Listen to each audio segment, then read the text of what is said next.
జిల్లా కేంద్రంలో minority employees service association president దగ్గర ఉన్నాము. ఏఏ ఖాన్ డాక్టర్ ఏఏ ఖాన్ దగ్గర ఉన్నాము. తన మాటల ద్వారా తను ఎమ్మెల్సీ గ్రాడ్యుయేట్ ఎలక్షన్‌లో ఎవరికి పట్టభద్రుల పట్టం ఎవరికి కట్టబోతున్నారో తన మాటల్లో మనం తెలుసుకునే ప్రయత్నం చేద్దాం. నమస్తే సార్. నమస్తే. మీ పేరు సార్? నా పేరు doctor AA Khan, retired medical officer, Ayush department. మరియు నేను చాలా ఆర్గనైజేషన్లో యాక్టివ్ పార్ట్ ఉంటుంది, నాది యాక్టివ్ రోల్ ఉంటుంది.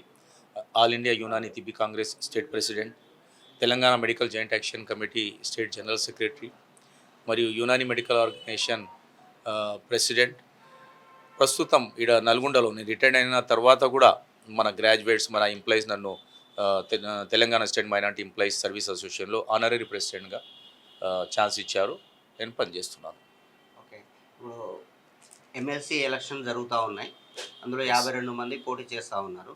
ముఖ్యంగా కాంగ్రెస్ పార్టీ నుండి మల్లన్న గారు, టీఆర్ఎస్ నుండి రాకేష్ రెడ్డి, బీజేపీ నుండి ప్రేమేందర్ రెడ్డి, స్వతంత్ర అభ్యర్థులు మిగతా వాళ్ళు చేస్తూ ఉన్నారు. మీరు ఎవరికి సపోర్ట్ చేస్తూ ఉన్నారు?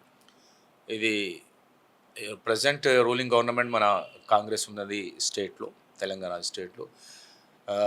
మేము కోమటిరెడ్డి వెంకటరెడ్డి మంత్రి గారి ఆధ్వర్యంలో పనిచేస్తున్నాం ఇక్కడ. తప్పకుండా మేము తీర్మార్ మల్లన్నకు సపోర్ట్ చేస్తాము. ఆ సపోర్ట్ చేయటం కూడా ఎందుకంటే ఇక్కడ రూలింగ్ గవర్నమెంట్ కాంగ్రెస్ ఉన్నది. ఇప్పుడు చాలామంది ఓటర్స్ ప్రభావము కాంగ్రెస్ వైపే చూపిస్తున్నారు. ఎందుకు చూపిస్తున్నారు అంటే కాంగ్రెస్తోని మనకు ఒక హోప్ ఉంది. Last 10 years back TRS government పనిచేసింది, కానీ ఎలాంటి డెవలప్మెంట్ మనకు లేదు. ఎస్పెషల్గా అన్ఎంప్లాయ్మెంట్ గురించి యూత్ చాలా సఫర్ అవుతున్నారు ఎంప్లాయ్మెంట్ లేక. మేము అనుకుంటున్నాం ఈ కాంగ్రెస్ గవర్నమెంట్లో మన తీర్మార్ మల్లన్నని గెలిపిస్తే ఆ అన్ఎంప్లాయ్మెంట్ దూరం చేసి వాళ్ళకు సపోర్ట్ చేసి ఎంప్లాయ్మెంట్ ఇప్పిస్తారని మాకు ఆశ. అయితే ఇప్పుడు అధికార పార్టీ నుండి పోటీ చేస్తూ ఉన్నారు మల్లన్న గారు. అయితే చట్టసభల్లో ప్రశ్నించే గొంతుగా అంటే నిరుద్యోగుల పట్ల మాట్లాడగలుగుతారని మీరు అనుకుంటున్నారు? తప్పకుండా.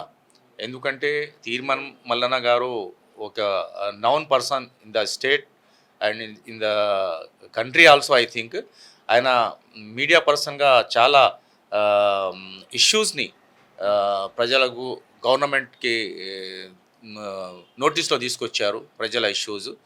ఆయన చాలా డేరింగ్ పర్సనాలిటీ, ఎవరికి భయపడరు. ఇష్యూస్ ఉంటే తప్పకుండా ఆయన అసెంబ్లీలో తప్పకుండా క్వశ్చన్ రేజ్ చేస్తారు.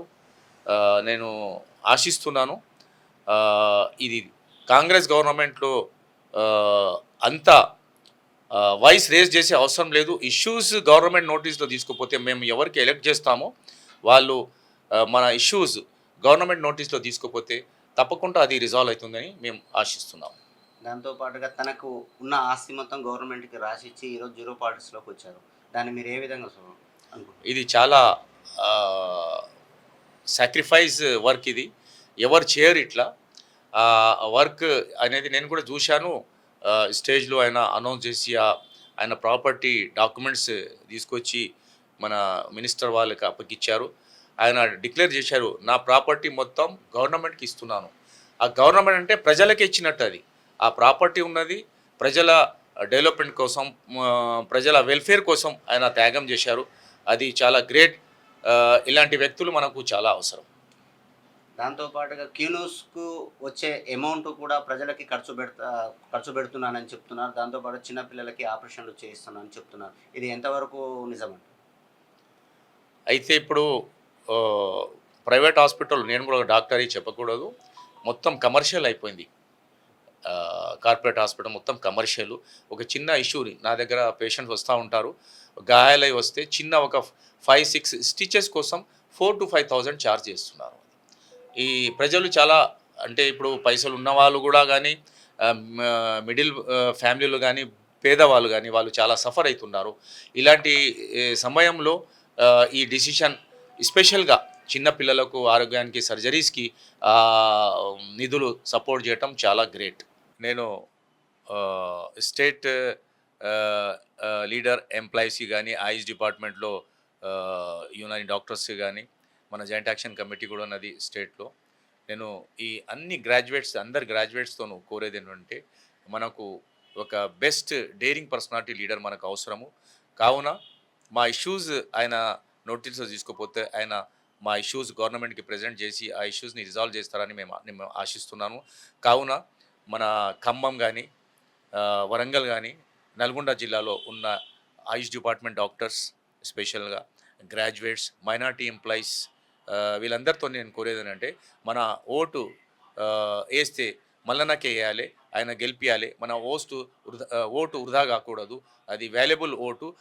మన ఒక్క ఓటు మన లీడర్ని ఎలక్ట్ చేసుకొని అసెంబ్లీకి పంపడానికి మనకు అవకాశం ఉంటుంది. దయచేసి తీర్మానం మల్లన్న ఫేవర్లో మీరందరూ ఓటు వేయాలని కోరుతున్నాను.